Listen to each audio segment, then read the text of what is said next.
بوونەوە گۆڕا بۆ نەبوون.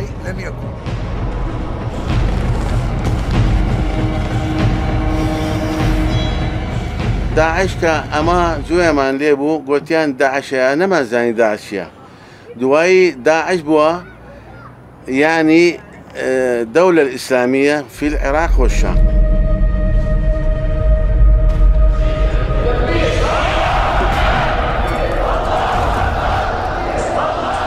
ئەوانە خەڵکانێکی تونڕۆن، نە ئاینیان هەیە و نە ئایدۆلۆژیا. بانگەوازیشیان ئەڵڵاهو ئەکبەرە. نەبڵێن دەوڵەتی ئیسلامین و نە هیچ شتێک. بە درێژایی مێژوو ئیسلام شتی وای نەکردووە. بە پێچەوانەوە ئاینی ئیسلام ئاینی ئاشتی و لێبوردەییە. نە دینە، نە حاشا حازر ئەیوانان، هەر بەشە یعنی بە خۆمان نازێنین. ئەو داعش لە چێن دەرهاتەوە کۆ بەشە دەکوژێت.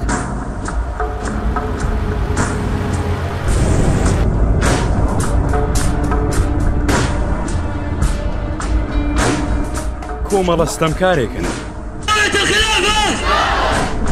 بەشەر نابی بکوژێتێن چونکە خەڵقی بەشەر خەڵقی بەشەر نەیکردە، خوا خەڵقی بەشەر کردیە، خوا ڕەحۆی لێدەستێنی، نابی بەشەر. خوای گەورە مرۆڤی بە جوانترین شێوە دروست کردووە. ستەمکارێک بێت و بیکوژێت یان سەری ببڕێت. کوشتن ئارەزوویەکی گەورەیە تا سەر بڕین، با دەست پێ بکەین. سەرەتا کە ناوی داعشمان بیست، ئێمە لە حەمدانیە بووین، لە قەرەقۆش. هاتن بۆ لامان پێیان گوتین مەترسن ئینشاءالله داعش نایەت و کوردستان ئارامە و نینەواش پارێزراوە و هیچ شتێک ڕوونادات ئینشاءالله.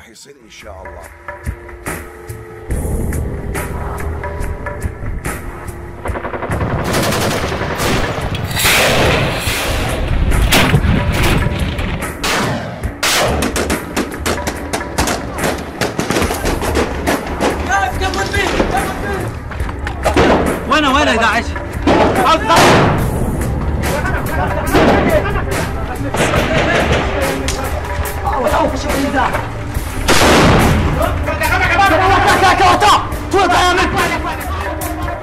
کە یەکەم ڕۆژ بردومانی پێشمەرگەمان بیست بۆ سەرداعش زۆر دڵخۆش بووین کەچی دواتر بردومان کەم بووەوە ڕۆژ بە ڕۆژ کەمتر دەبەوە تا کات گەیشتەوەی گوتیان داعش دێت ئێمە سەرەتا بڕوامان نەکرد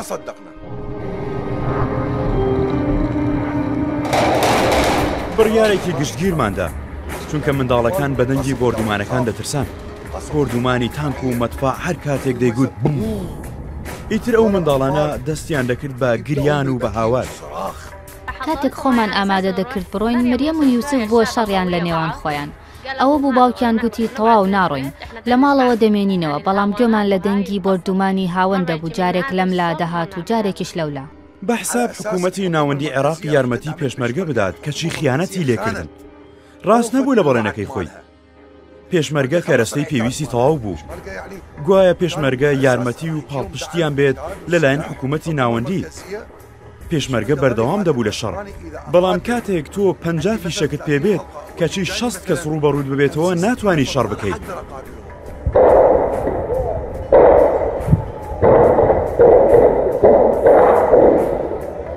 ئێمە نەڕۆشن و لەگەڵ خەڵکەکە ماینەوە گوتمان ڕەنگە نێنە ناوە بەڵام دواتر هەواڵمان پێگەشت کە گوایە پێشمەرگە پاشەخشە کردووە و داعش دێتە ناوە ئەوە بوو کاتی نەدەرەوە گەڕاین تا کاژێر 12 شەو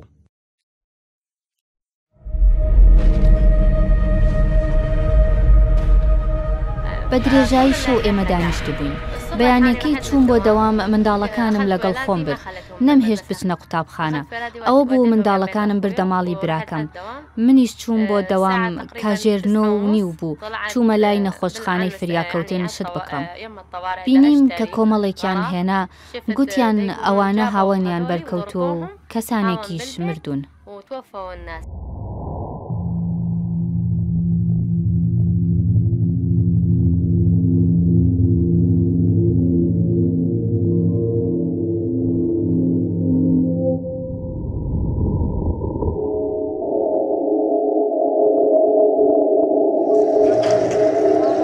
ئەم ئۆتۆمبیلانەمان گرتووە بە پشتیوانی خوا توانیمان ویلایەتی مووسڵ بگرین و هەر بە پشتیوانی خوش بەڕێوەی دەبین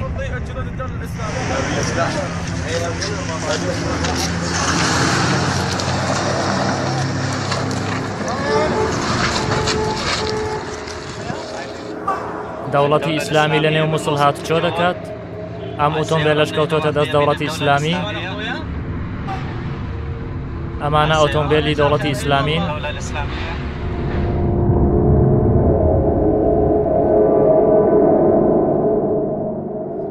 لەسەر ماڵەکانمان دەیاننووسی نون موڵکی دەوڵەتی ئیسلامی لەسەر ماڵەکانمان نووسیان موڵکی دەوڵەتی ئیسلامی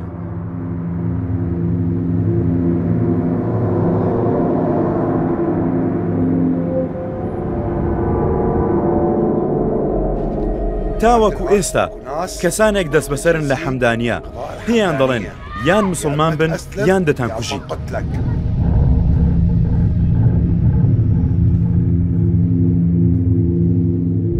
وتی دەتەوێت بڕۆیدیان بمێنیتەوە وتم دەمەوێت بڕۆم وتی کەواتە بەم ڕێگایەدا بڕۆ بەما تۆ ڕێگەکەمان بڕی تا گەیشتینە ئێرە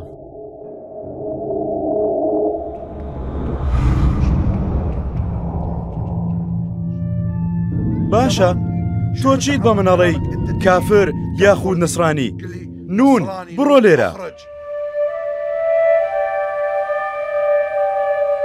بەتەمان نەبووم بچمە دەوام بڕیار وا بوو بچین بۆ دهۆک من و پیاوەکەم و منداڵەکانم خۆمان ئامادە کردبوو من بەردەوام شتومەکەکانم ئامادە دەکرد لەگەڵ جلوبەرگەکانیش وەناسنامە و هەموو پێداویستیەکانم ئامادە کردبوو بۆ ئەوەی هەر شتێک ڕووبدات بڕۆین. کاژێر دەیشەو بوو خەڵک هەندێکیان جانتایان هەڵگرت بوو بە شەقامەکاندا دەڕۆیشتون و منداڵەکانیش ڕایان دەکرد و دەگریان منیش تەنها تەماشام دەکردن.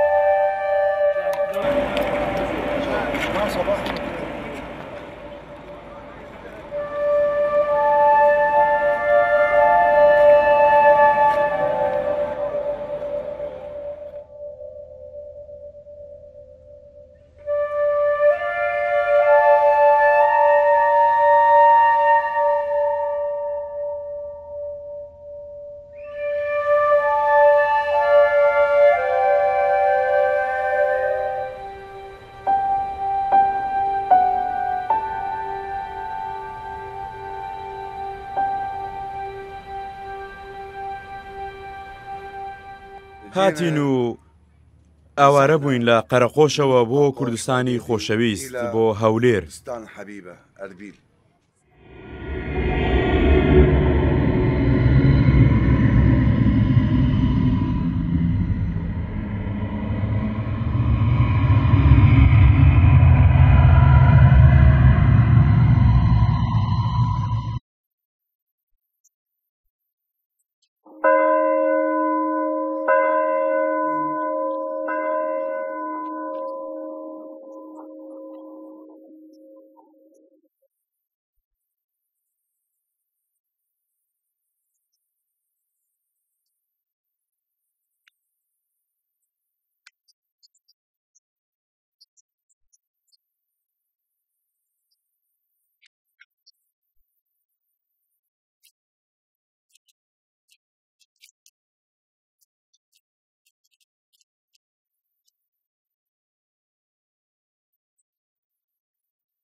ئەگەر بشگەڕێمەوە چی بکەم؟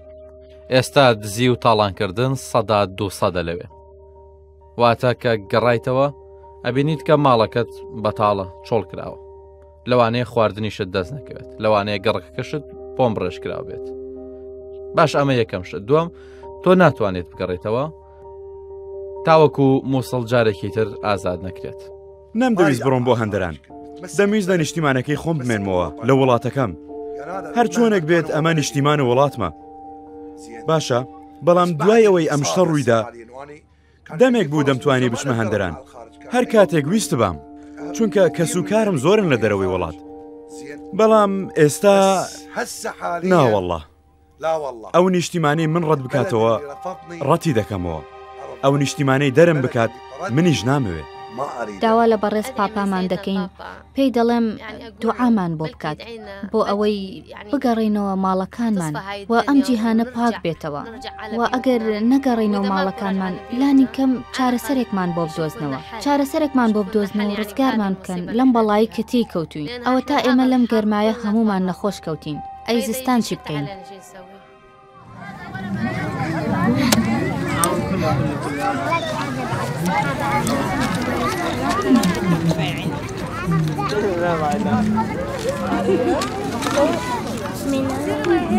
يلا حبيبي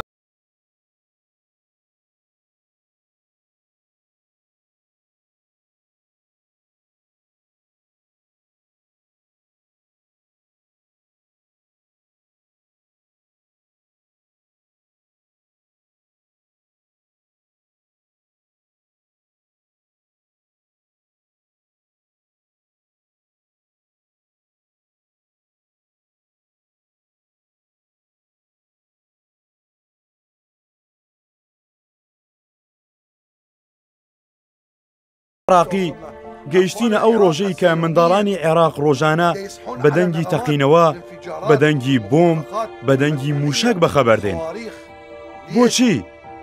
هۆکاری ئەمانە کێیە؟ خوا ئەمەیان لێ هەڵ نەگرێت.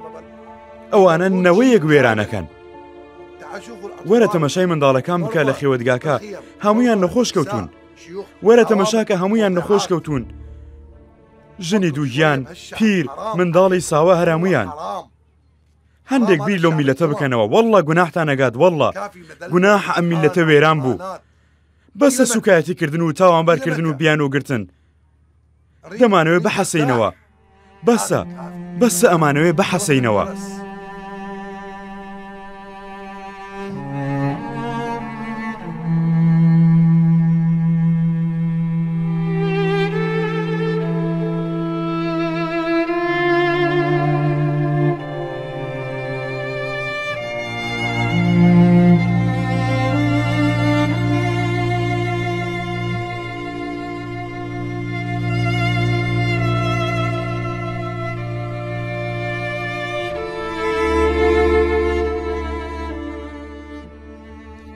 خۆشم دەوێ زۆر چارەسەرێکمان بۆ بدۆزەوە بۆ ئەوەی بگەڕێنەوە ماڵی خۆمان.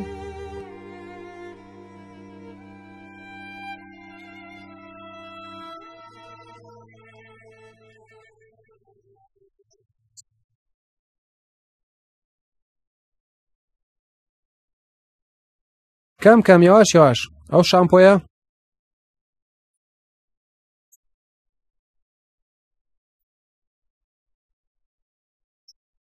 شامپۆکە بە فیڕۆمەدا.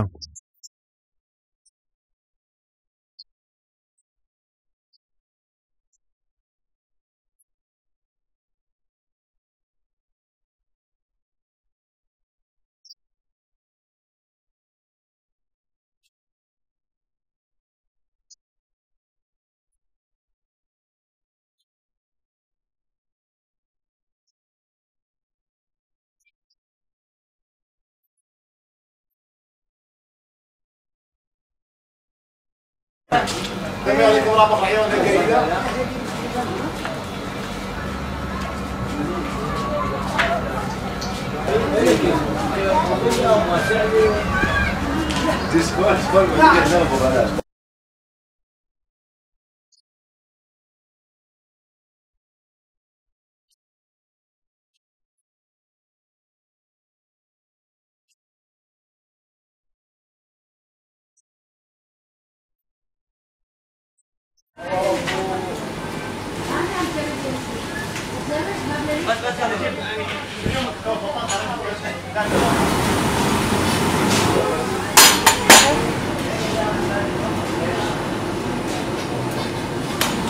الوصلة هذه الملك صوت ميكانيك ليس وصلت تدريك وصلت بس الخروة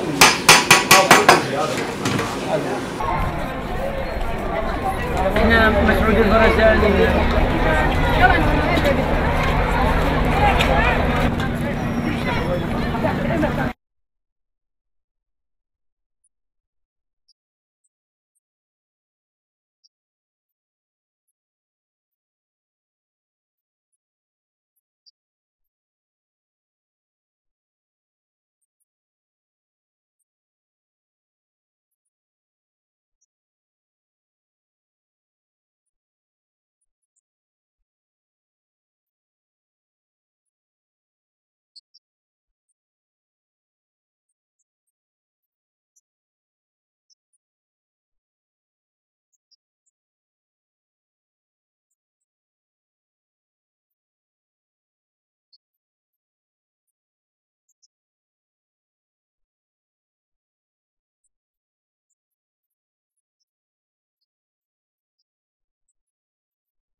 ڕزگارمان کە لەم وڵاتە بەڕێز پاپا پێغەمبەرمان ئیسا فەرمووی بە هۆشمەندی بژین لە گورگیش سڵ مەکەنەوە.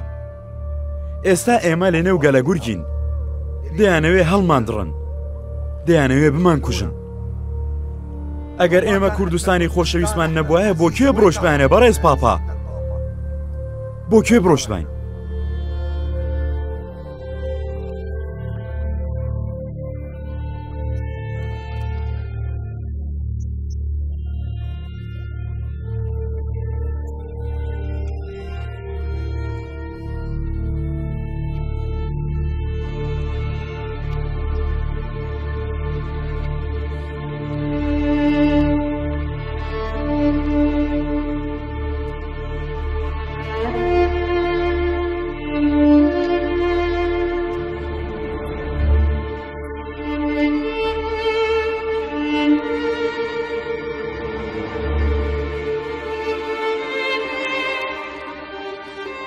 ئێمەی مەسیحی کەسانێکی ئاشتی خوازین.